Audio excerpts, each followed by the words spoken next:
ring light na medyo malaki. So, ayan guys. Ayan. So,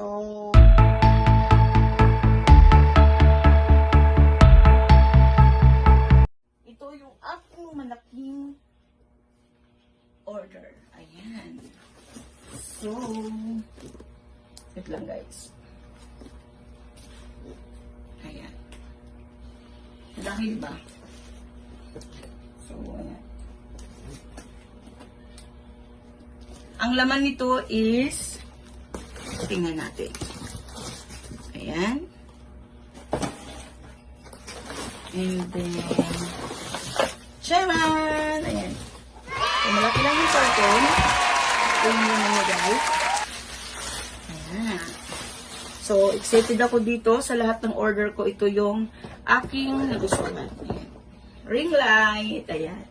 May bago tayong ring light guys. Kasi yung ring light ko na ginagamit ay 26 cm lang siya.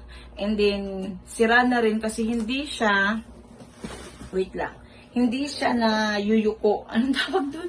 Pag gusto ko siyang iyuko, lahat nakayuko. Kaya kailangan i-straight lang siyang ganyan na may papakita ko sa inyo. Kailangan ko i-straight lang siya. Tapos medyo hindi na siya ganun kalinaw, hindi na siya ganun kaliwanag yung aking ring light. Kasi may ring light ako na isa, ginagamit ko naman doon sa laptop ko pag nagla-livestream ako. Maliit lang kasi yun siya nandun sa may aking lamisa. So, nag-sell naman sila, ayan. Ayan guys. Sa Quiapo to, sa Quiapo namin siya na order. Dati siyang 1,300, nabili ko na lang siya ng 700 plus. Ayan. Ang kanyang size ay 36 cm. So, ang kanyang laman ay, wait lang. Excited na rin ako dito guys kasi, ayan, pangarap ko talagang bumili ng, ayan. Pangarap ko talaga bumili ng ring light na medyo malaki.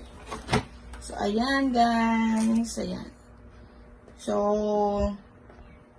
hindi ko pa siya naaayos. So, gagawin ko na lang siya. Or mamaya gagawin ko na lang to. Aayusin na natin to kasi medyo need na natin tawag dito? Ayusin. Para hindi siya, para magamit na rin. So, ayan. Diba guys?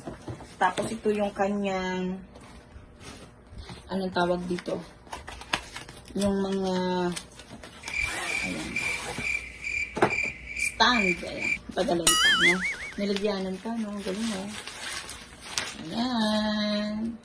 So, i-assemble na lang natin to. Excited na ako dito, guys. Ayan. So, ayan, guys, yung aking mga na-order. At yun ang aking kwento sa aking mga na-order from Shopee. Yung aking ring light na ginagamit. Ayan. Makalat ang aking ayan. So, ito yung ring light na ginagamit ko. Medyo maliit kasi siya. Compare ngayon sa nabili kong bago. Ayan. So, yung isa ko din ay sira na. So, ayan guys. Ganito siya kalaki. Ayan. Sobrang kalat kasi nag-unbox ako. So, mataas siya. Kumpara yung isa kong nasa gilid. Ayan. So, diba? Maliit lang yung nasa gilid ko na isa. Kumpara dito, ayan.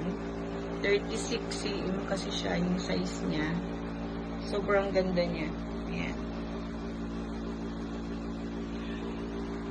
So, ito yung product na na-scam din ako from China sa mainland. Guys, itong dalawang to nagkakalaga ng 1,450. So, hindi ito yung design na in-order ko.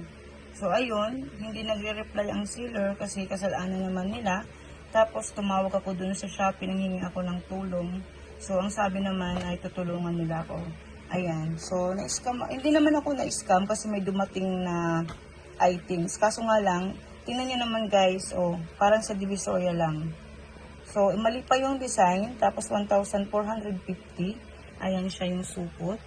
Ayan. So, mag-ingat lang tayo pag nag-order tayo. Pumili tayo ng seller na legit. Ako kasi guys, nagbabasa ako sa mga comment. Kaso nga lang, ng time na yun, parang nainganyo ako kasi may nag-comment isa lang. So, yun ang pagkakamali ko kasi porket may nag-comment na isa lang is okay na.